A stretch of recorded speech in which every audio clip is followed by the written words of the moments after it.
Viewers আসসালামু আলাইকুম। Electronics ল্যাবের পক্ষ থেকে আপনাদের জানাই শুভেচ্ছা।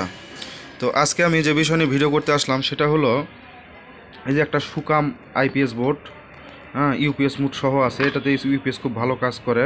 তো এটা হলো রিফাত পাওয়ারের মানে বাংলা সুকাম যাকে বলে, এটা কিন্তু ইন্ডিয়ান না, বাংলা সুকাম। তো এই বোর্ড দিয়ে আমরা 1000 ভিএ আইপিএস তৈরি করব। তো এটা করার জন্য আমাদের প্রথমে কি করতে হবে, এই যে এখানে যে মসফেট আছে, এখানে আমরা P55 মসফেট এই 6-6-12টা লাগিয়ে নিব দুই পাশে।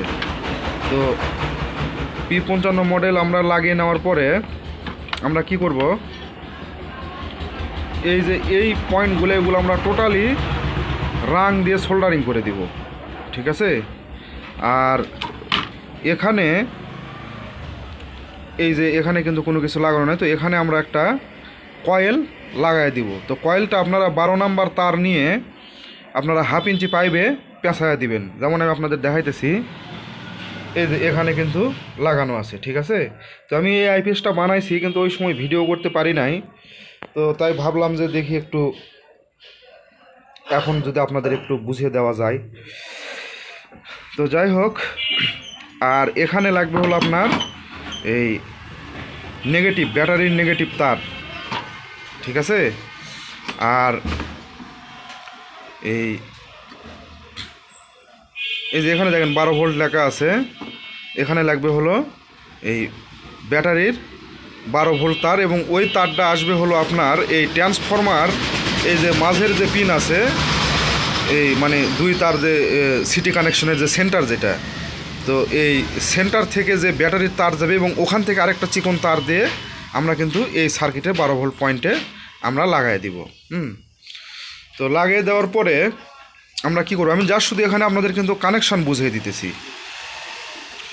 তো দেখেন আমাদের কিন্তু একটা যে এইরকম 606 ভোল্টের ট্রান্সফর্মার লাগবে, ঠিক আছে। তো এই ট্রান্সফর্মার থেকে আমরা যে আউটপুটের 3টা তার এই এখান থেকে দেখেন এখানে 6 ভোল্ট, 0 ভোল্ট, 6 ভোল্ট, তাহলে এখানে 6 ভোল্ট মানে এই ট্রান্সফর্মার এক পাশের একটা তার লাগাবো, তারপরেরটা হলো মাঝখানের তার লাগাবো, তারপরেরটা আরেক পাশের তার লাগাবো, ঠিক আছে। তারপরে আসে হলো লোড, অর্থাৎ এই 4 নাম্বার ছিদ্র থেকে আমাদের যাবে হলো এই যে আমাদের যে সকেট, এই সকেটের যেখানে ফেজ, এই ফেজে যাবে, ফেজ লাইনে যাবে। তারপরে আসে হলো 280 ভোল্ট ট্রান্সফরমার, তাহলে আমাদের এই 5 নাম্বার পিন 280 ভোল্ট, এটা যাবে হলো আমাদের এই যে ট্রান্সফরমার যেটা আমরা পিস বই ট্রান্সফরমার একদম একেবারে লাস্ট লুবে, 280 ভোল্টের লাস্ট লুবে। তারপর আছে হলো 220 ভোল্ট, এটা কিন্তু আমাদের এই যে এসি লাইন যেটা আছে, এই এসি লাইন থেকে কিন্তু আমাদের এখানে চলে আসবে। তারপরে আছে হলো নেট, মানে এটা হলো নিউট্রাল, অর্থাৎ এটাতে আমাদের এই লাইন থেকেই নিউট্রাল লাগবে। তারপরে আছে চার্জিং, তো এই চার্জিংয়ের তারটা আমাদের এই ট্রান্সফরমারতে এটা আমরা 160 ভোল্টে দিব, ঠিক আছে। যেমন এটা মনে করেন যে হলো নিউট্রাল, এই যে এক তার এটা হলো নিউট্রাল, তারপরে 140, তারপরে 160, তো আমরা এই 160 ভোল্টে চার্জিং দিব, তাহলে আমাদের ট্রান্সফরমার কানেকশান এখানে হয়ে যাবে।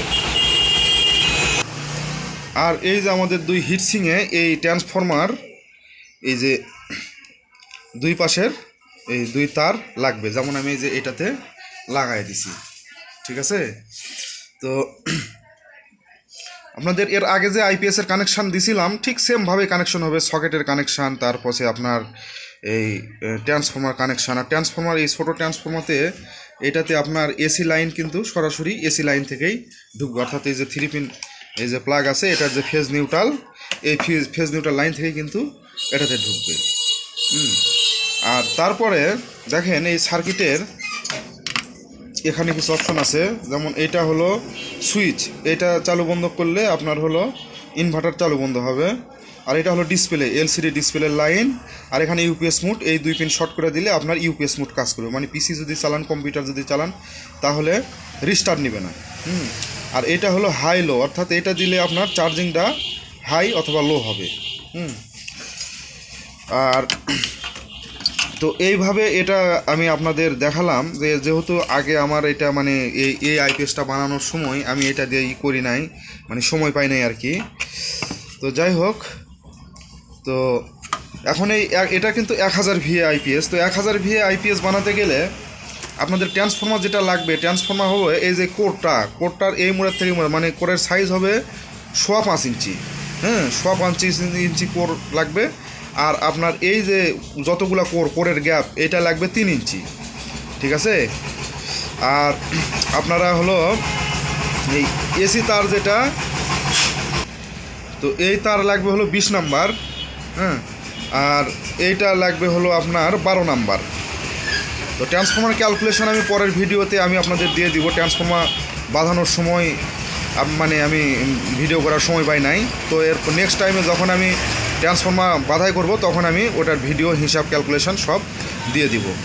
তো যাই হোক, দেখেন আমি যে এটাতে ওইগুলো ওইভাবে যেভাবে লাগাইছিলাম সেভাবেই কানেকশন করে নিয়েছি। তো এখন আমি এখানে আপনাদের কিছু অ্যাডজাস্টমেন্টের বিষয় বলবো। যেমন এই যে এই ভেরিয়েবলটা দেখেন এখানে ওএল লেখা আছে, এইটা হলো ওভারলোড কাজ করবে, মানে লোড কম বেশি হলে আপনার হলো অটোমেটিক বন্ধ হয়ে যাবে, ওভারলোড দেখাবে, সেটাই ভেরিয়েবল দিয়ে আপনারা অ্যাডজাস্ট করতে পারবেন। এই ভেরিয়েবল দিয়ে আপনারা চার্জিং অ্যাম্পিয়ার সেট করতে পারবেন। আর এই ভেরিয়েবল দিয়ে আপনারা এই আউটপুট ভোল্টেজ কম বেশি করতে পারবেন। তো এখানে একটা জিনিস দেখেন, এটাতে কিন্তু ক্যাপাসিটারের কোনো লাইন নাই। এখন এই জাতীয় আইপিএস যদি আপনারা ফ্যান চালাইতে চান, সিলিং ফ্যান, তাহলে কিন্তু আপনার ক্যাপাসিটার দিতে হবে, কিন্তু এখানে কিন্তু ক্যাপাসিটারের কোনো লাইন নেই। তবে আমরা কি করব, এই যে এই ক্যাপাসিটার যেটা দেখেন, এই যে ক্যাপাসিটার, এই ক্যাপাসিটারটা আমরা আমাদের যে সকেট আছে এই সকেটের আউটপুটে লাগাই দিব। তো এখন আমরা এই তারগুলো সুন্দর করে কেবলটাই দিয়ে ড্রেসিং করে দিব। ড্রেসিং করে দিয়ে আপনাদের আইপিএসের লাইন দিয়ে দেখাবো যে ডিসপ্লেতে কেমন আসে কি হয়। তো ভিউয়ার্স দেখেন আমি সব কেবলটাই দিয়ে ড্রেসিং করে নিয়েছি। তো এখন আমরা যেটা করবো, যে ব্যাটারিতেও লাগিয়ে নিয়েছি, ঠিক আছে, ক্যাপাসিটারও লাগিয়ে নিয়েছি। তো এখন আমরা যেটা করব, এই আইপিএসে পাওয়ার দিব। এই যে মনে হয় যে পাওয়ার দিলাম,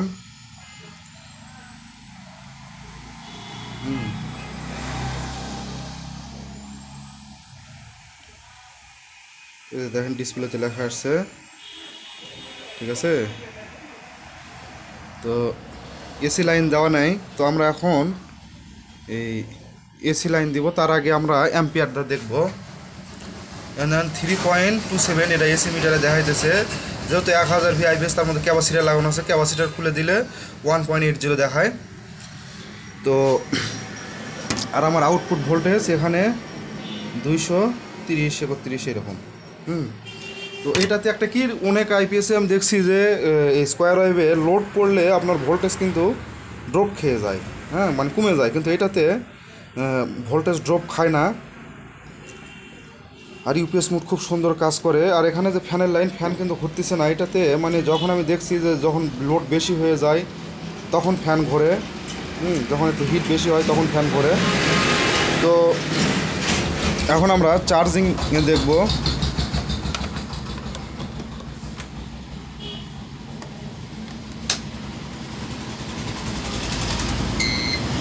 এই যে আমরা চার্জিং দিলাম, এই যে মেন সোন লেখা উঠলো।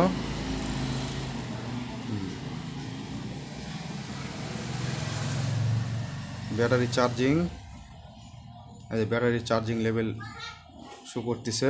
আমরা অ্যাম্পিয়ারটা দেখব। এখানে আমি 9 অ্যাম্পিয়ার দিয়ে রাখছি, যেহেতু আমার ব্যাটারি ছোটো। তো এই যে অ্যাম্প অ্যাডজাস্ট, এই ভেরিয়েবলটা ঘুরাইলে আপনার অ্যাম্পিয়ার ইচ্ছা মতো বাড়াইতে পারবেন, ঠিক আছে। তো এটাতে ইউপিএস মোড খুব সুন্দর কাজ করে। তো আপনারা এই আইপিএসের একটা জিনিস বলি, এই যে ট্রান্সফর্মার যে 2 তার, এই 2 তার লাগানোর আগে আপনারা অবশ্যই মসফেটের যে হার্জ ভোল্টেজ চেক করে নেবেন। এর আগের ভিডিওতে আমি যেভাবে দেখাইছি সেভাবে চেক করে নেবেন। কানেকশন প্রায় সবগুলো সেম। আর এটা যেহেতু বানানো আমার মানে হয়ে গেছে, আমি ভিডিও করার সুযোগ পাই নাই, এজন্য ট্রান্সফর্মার ক্যালকুলেশন আমি আপনাদের দেখাইতে পারি নাই। এটা 5.25 ইঞ্চি কোরের 3 ইঞ্চি ট্রান্সফর্মার। তো আশা করা যায় নেক্সট টাইমে আমি এটার ফুল ট্রান্সফর্মার কীভাবে রিপেয়ারিং মানে বাধাই করে, তার একটা এই 1000 ভি ট্রান্সফর্মার বাধাই করতে গেলে কত পাক তার দিতে হয়, এগুলো আমি আপনাদের মানে বিস্তারিতভাবে ক্যালকুলেশন করে দেখিয়ে দেব, ঠিক আছে। তো যাই হোক ভাই, আমি আসলে যতটুক কাজের ফাঁকে সময় পাই বিভিন্ন রকম কাজ করি, এই জন্য যতটুক পারি ততটুক করি। আবার অনেকে আমাকে ফোন করে বলে যে হলো ভাই সাইন ওয়েভের একটু না দেন, মানে ভিডিও টিডিও দেন। তো সাইন ওয়েভটা আমি আসলে মনে করি কি, যারা জাস্ট এই লোডগুলো চালানোর জন্য সাইন ওয়েভের একটা ভেজাল আছে, সেটা হলো কি ওটাতে মসফেট, প্রথমত হলো মসফেট বেশি লাগে, কয়েল একটু কম লাগে কিন্তু মসফেট বেশি লাগে। আর দ্বিতীয়ত হলো যদি মসফেট বাস্ট হয় তাহলে বেশিরভাগ আমি দেখছি সাইন ওয়েভ সার্কিট মানে ঠিক হয় না, বেশিরভাগ ক্ষেত্রেই। হঠাৎ মোটা 2-1টা ঠিক হয় কিন্তু পারফরমেন্স ভালো পাওয়া যায় না। তো এই জন্য আমি স্কোয়ার ওয়েভই বানাই। মোটামুটি চলে আর কি, সব জিনিসই টুকটাক চলে। তো যাই হোক, আপনাদের যাদের আইপিএস বানানোর দরকার তারা এইরকম বানায় নেবেন। আর যদি কারো কোনো বুঝতে সমস্যা হয় তাহলে অবশ্যই কমেন্টের মাধ্যমে জানাবেন। আর এখানে আরেকটা কথা বলতে ভুলে গেছি, এই সার্কিটে কিন্তু পিডব্লিউএম ভোল্টেজ লাগে না, কারণ আমরা এই কয়েল, যেমন আমার কাছে একটা ট্রান্সফর্মার আছে আপনাদের দেখায়, এই যে আমি কয়েল বাধাই করার সময় এই যে এখানে আমি কিন্তু দুটো পিডব্লিউএম ভোল্টেজের জন্য 14 ভোল্ট বের করে রাখছিলাম। তো এই সার্কিটে কিন্তু সেই পিডব্লিউএম ভোল্টেজ দরকার হয় না, ঠিক আছে। এটা আউটপুট থেকেই এই পার্টসের মাধ্যমে, কম্পোনেন্টের মাধ্যমে আপনার পিডব্লিউএম ভোল্টেজ তৈরি করে দেয়।